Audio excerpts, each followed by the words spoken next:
Mr. President, you are here with us on this solemn day of remembrance. For the fallen, it is a great privilege and honor to have you here. On this day, our brothers and sister officers, their families, and loved ones come together to share our grief and draw strength from the knowledge that these sacrifices are not made in vain, and their memories live on in all of us. Mr. President, we welcome you as part of this family, and we thank you for being with us here today and for fighting for us every day in the Oval Office. The job of a law enforcement officer has never been easy, but Mr. President, I have to tell you, I think it's getting harder. Our men and women in blue are no longer seen as peace officers who are there to serve and protect.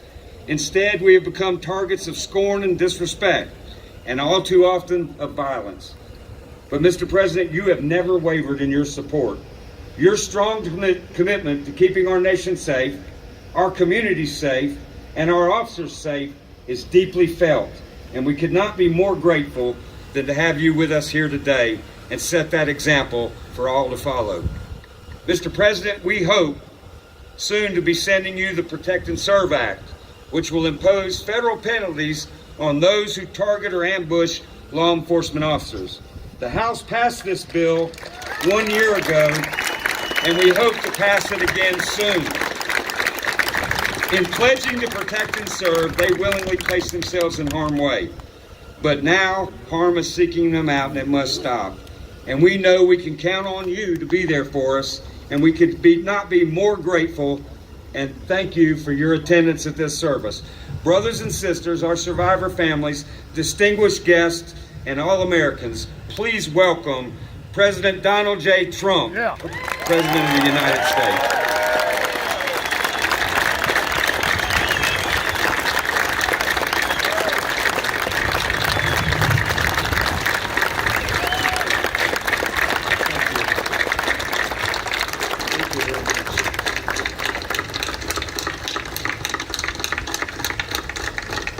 Thank you very much. Please. Thank you. What a beautiful day. Third time, and I have to say this is the most beautiful weather, so that brings us a little luck, and it brings us a little happiness.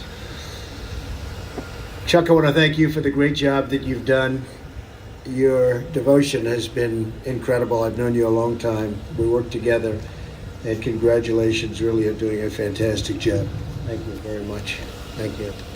Thank you, Chuck. As president, I am deeply honored to join in this sacred commemoration for the third year in a row. Today, in the heart of our nation's capital, we come together to pay tribute to the American peace officers who made supreme sacrifice, all in the line of duty, in many cases for people they never met, for people they didn't know. We're here to remember their noble lives, to thank God for their profound courage, and to express our love, respect, everlasting gratitude for the heroes of law enforcement. And that's what they are and were, the heroes of law enforcement. We're pleased to be joined today by Attorney General William Barr,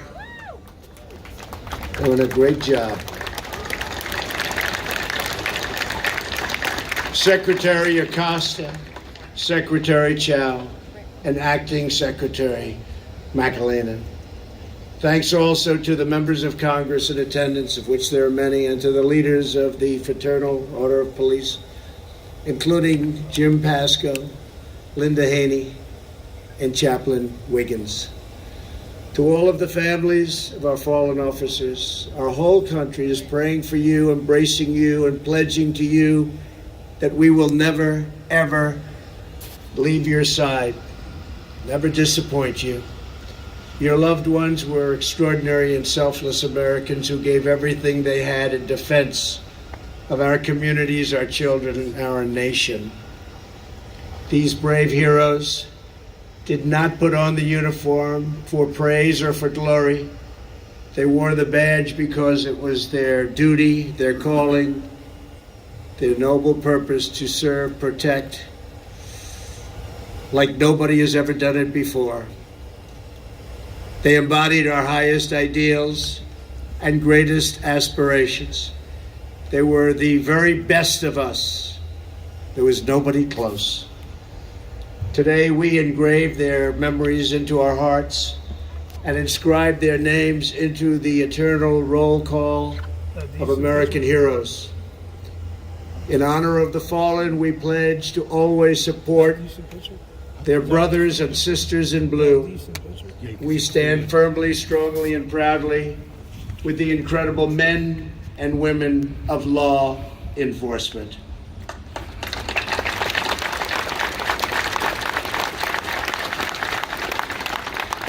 You do not hear it nearly enough, but Americans across this country love you, they support you, they respect you more than you would ever know, more than you would frankly ever think even possible. They have great respect for law enforcement and the job you do. As we memorialize those officers who fell in the line of duty, we also grieve for the 87 officers who died in recent years as a result of exposure to toxic debris following the terrorist attacks of September 11th, 2001. I would like to ask all of the families and fellow officers of those 9/11 heroes to please stand. Thank you. Please.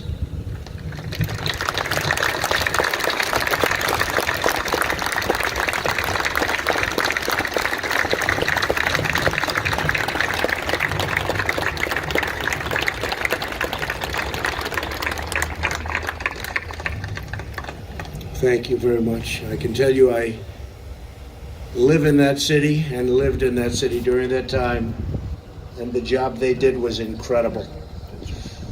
Today we renew our solemn oath that we will never forget.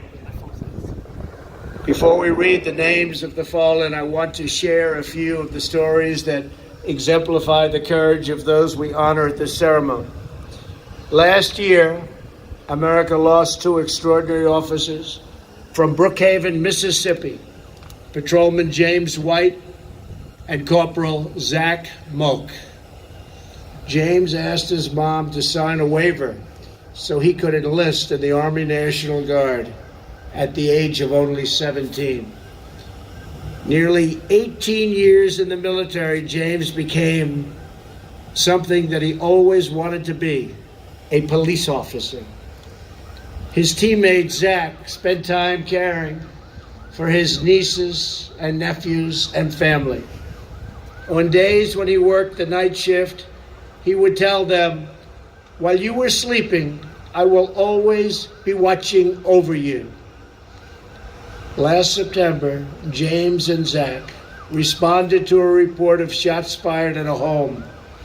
When they arrived, they bravely engaged the shooters. It was a bad 2 minutes. It was violent and it was vicious. Within seconds, the killer shot James. At that moment, Zach could have raced to safety. Instead, he raced to the side of his friend. As Zach tried to save his teammate, he too was shot and killed, giving his life for his brother in blue. Today we remember the words James once told his mom. He said, "Mama, if I ever die in the line of duty, know that I died doing what I truly loved." This morning we are honored to be joined by the families of both of these remarkable officers. To Patrolman James White's mom, Lori, and dad, Daryl, and sons, JC and James, and to Corporal Zach Moak's mom, Vicky, dad, Marshall, and brother Chris. Your heroes love their job, they love their country, and today their love shines down on you from heaven. They're watching right now, they're watching, they're looking down on you, and they're proud. So please, could I have you just stand up, the families, please. Please. Thank you.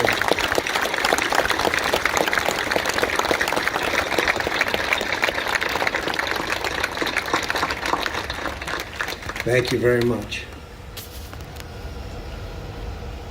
Two great men. Also here with us for this ceremony are the families of Investigator Farrah Turner and Sergeant Terrence Caraway of the Florence Police Department in the great state of South Carolina. Last October, Investigator Farrah Turner went to the house of a man suspected of a crime against a minor. When she and her fellow officers approached, the gunman opened fire from his second-story window. Nobody knew it could happen. Nobody thought it was even possible. There was no evidence, no anything, but they knew it was trouble. At that very moment, Florence Police Sergeant Terrence Caraway, a very popular person in that whole area of South Carolina. They all knew him, legendary guy. He was on his way home. He heard the call come over the radio. He sped to the scene, jumped out of his car, and was racing to the rescue. He knew the bullets were coming, but he kept going forward, and he was struck by one of those bullets. In total, 7 officers were shot on that very terrible day. We lost Sergeant Caraway, a 30-year veteran of the department. As his pastor has said, he wore a badge of love, and every time you were in his presence, you could feel that love. That's what they all say. Investigator Farrah Turner was also fatally wounded. She passed away several weeks later. In her final days, hundreds of members of the community came to visit her in the hospital. They loved her. They spoke of the ways she not only saved them from danger, but changed their lives through her grace, her support, and her prayers. To Investigator Turner's mom, Katie, and sister April, and to Sergeant Caraway's wife, Allison, and son Terrence, brother Daniel, and sisters Sinovia and Ngozi. Your loved ones died today. It was a sad day, but they're looking down on you now. They died as they lived, fighting to protect innocent people. We will always remember them. We will always profoundly be grateful to have with us 2 of the surviving Florence officers who were shot that October evening, Brian Hart and Travis Scott. Brian and Travis, your continued service honors the legacy of your great friends. Thank you for being with us. Please stand. Please stand.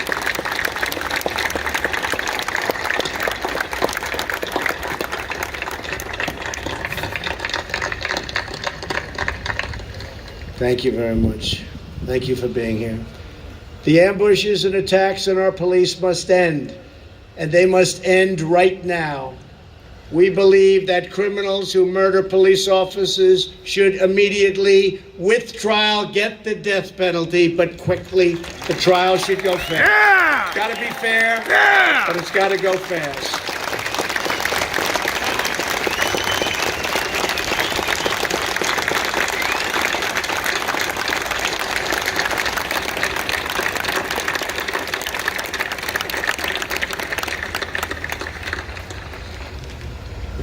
And that's happening.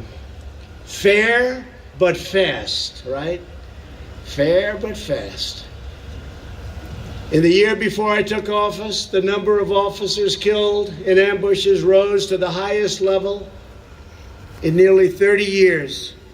In the last 2 years, thankfully, the number of officers killed in ambushes has decreased by more than 70%.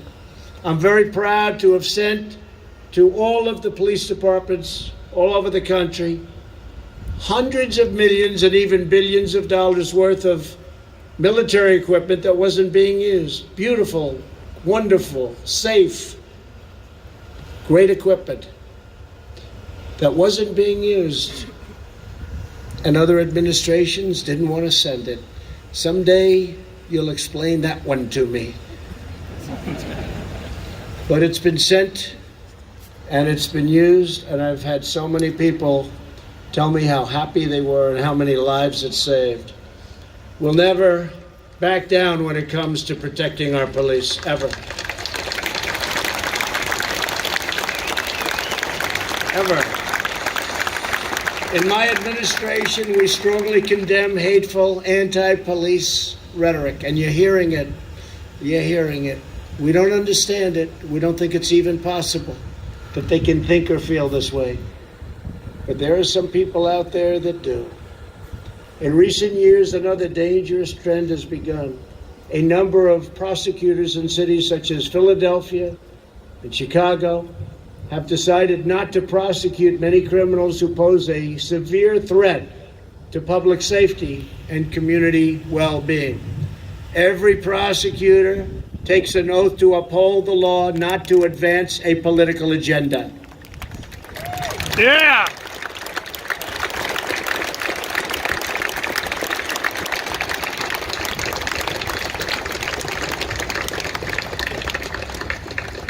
Last year in Philadelphia, a robber shot and gravely injured a deli owner. He was a good man. He'll never be the same. But he may serve this criminal a sentence that is very short. In fact, they're looking at about 3 years, if you can believe this, 3 years. Dangerous criminals must be punished to the fullest extent of the law. That's the only language they understand. And those who file false police reports should face full legal consequences.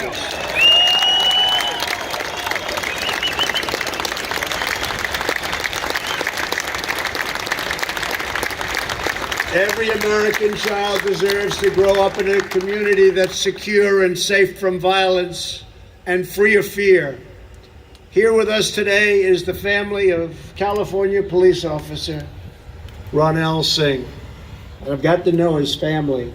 They're an incredible family. They just left the Oval Office. We took pictures. And it's not an easy situation, what they're going through. Frankly, they're going through hell. Ronald came to this country legally in 2003 with the dream of earning the badge of an American police officer. That was always his dream. And that's exactly what Ronald did. He devoted his life to defending the laws of our country.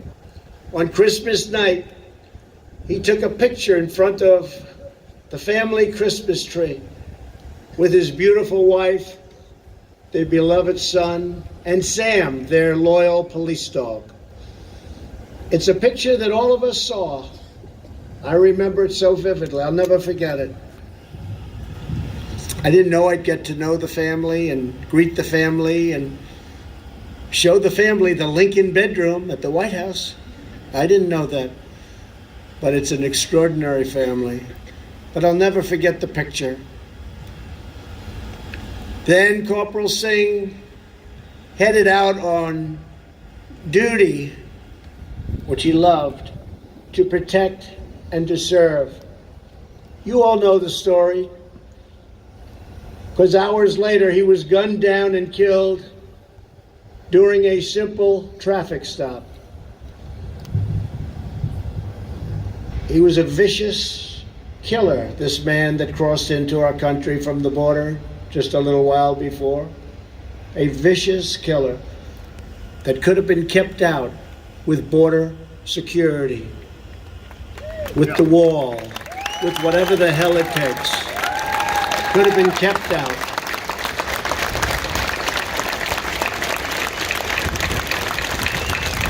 But we're getting it there. We're building the wall. We're beefing up like you wouldn't believe. The military is coming to action. People are trying to come into our country illegally because our country is doing well. They can't come in illegally. They have to come in through the legal system. They have to come in through merit. They can't come in like this killer came in, just rode across the border, went through every sign he could go through. But the family is special. Ronell was special. And today we're really grateful to be joined by Corporal Singh's wife, Anamika, and their precious 10-month-old son, Arnav. Where are you? You're right here someplace. Stand up, please. And also here are his great parents, Ronnie and Veer, and his brother. Where is Reggie, his brother? Reggie. What a great family. Reggie, come up here, will you please? Come on up. Come on. This is unexpected, but this family, I tell you, you get to know some people. Come on up. They may let you up. I think so. I think Reggie's okay. Come on up, Reggie. How about bringing the beautiful boy up? Come on up. Come on. Mrs. Singh, come up. Come on up. You know what? How about mom and dad, too? Come on up. Mom and dad, wife and baby. Come on up. It's an incredible family. That's great. Got to see it to understand what it's all about. It's hard to imagine what they've been through. Hard to imagine. Come on up, Reg. You didn't know you'd be doing this, Reggie. Sorry, Reggie.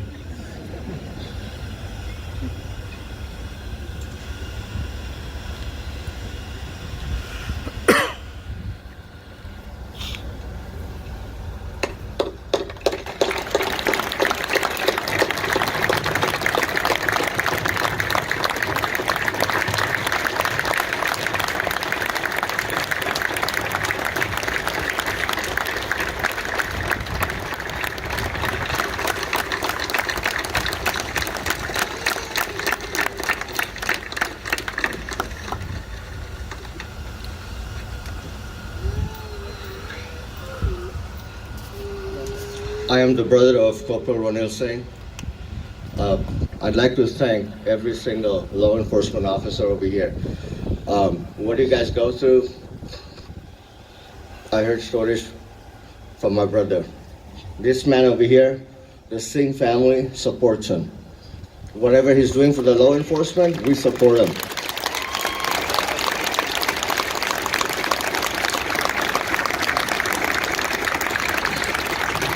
His team at the White House has reached out to us multiple times. I don't think that has ever happened before, ever. This man is amazing, and my family supports him. Thank you.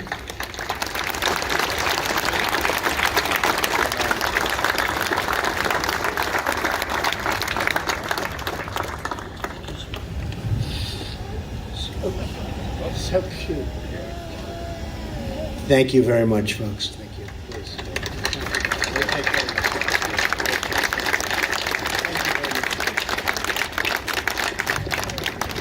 Oh, she said, no, I don't want to speak. Actually, I do.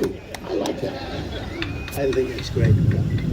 It's something I didn't get to do at the office. I actually want to thank you personally for you're the only one that actually reached out and gave your condolence to the family, and it actually means a lot to all of our law enforcement families that are here for the sacrifice my husband and his brothers in blue and sisters in blue have given. So I want to thank you that, and we all, every family sitting out here wants justice for what happened to their loved ones, and that's what I want for my husband.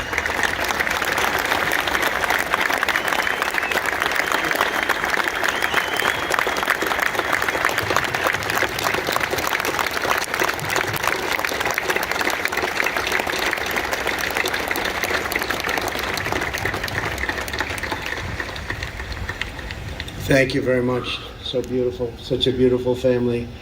And there will be justice. Justice will happen. We have the people, and we have the spirit, we have the mindset. We're taking care of our law enforcement officers, and we're taking care of everybody. But we cannot imagine your pain. I mean, doing that, just doing that, Reggie, thank you very much. Fathom what you've been through. But we pledge to you the unwavering love and support and devotion of this entire nation. We have a great nation, and it's getting better and better every day. It's getting stronger. We're not relying on outside forces and outside countries that don't really care about us other than to take advantage of our people and our system. And our nation is strong again and getting stronger every single minute. Joining the Singhs are more than 10 other family members and close friends, along with 22 of his fellow officers. Please stand, would you? Please stand. 22 officers. Thank you.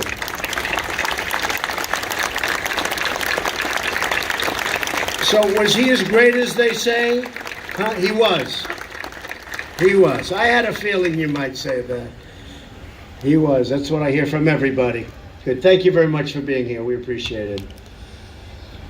You remind us all that when our heroes fall, our communities stand together as one, they get stronger. We'll always remember Corporal Singh as a hero and a truly great American. Not one more American life should be lost because our lawmakers failed to secure our borders. Tremendous problems are caused at the southern border, from drugs to the wrong people being allowed to come in because of a corrupt and broken system that can be changed in 20 minutes.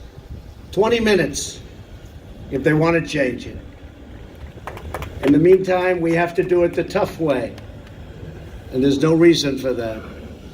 That's why we are calling on Congress to fix our terrible immigration laws. Stop, catch, and release. You catch them, and you release them. That doesn't work too well with all these great officers I'm looking at. They never heard of a thing like that. To end deadly sanctuary cities. To stop the visa lottery program, where they take lottery systems and a country will put you into a lottery and then deposit you into the United States. I don't think most countries are giving us their finest. Do you agree?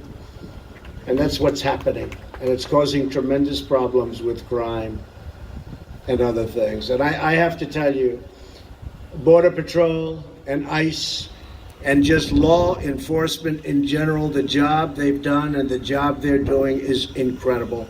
What they have to go through, the bravery, I've gotten to know so many, especially at the border, and what they have to go through and the danger is incredible, but they do it. And to them, it's something they love to do. They feel they're doing it for their country. They love to do it, and they do it well. To every mom and dad, brother and sister, spouse and child of the brave fallen officers we honor today, America joins together in expressing our love and our gratitude, our grief, and our firm resolve to be with you every single step of the way. We will never let you down. Your loved ones were the finest and the bravest, and they're all looking down. Right now, they're looking down on their families. Every time they put on the badge, they knew they might not make it home. And so did their families know that. Each time they went on a shift, they knew it could be their very last. And when that time came where they knew there was danger, when evil lurked, they did not run, they did not hide. They always ran forward. They answered the call. They gave their lives for all of us. The men and women of law enforcement devote their lives to protecting our children, securing our streets, and keeping our communities safe. Moms and dads can sleep soundly at night. Kids can play with neighbors outside, and grandparents can feel at peace in their homes because they know America's officers are the absolute best and they're always on the beat. The courage and sacrifice of our heroes is the reason our flag stands tall and bravely. Our hearts beat with pride, and our country remains one people, one family, and one nation under God.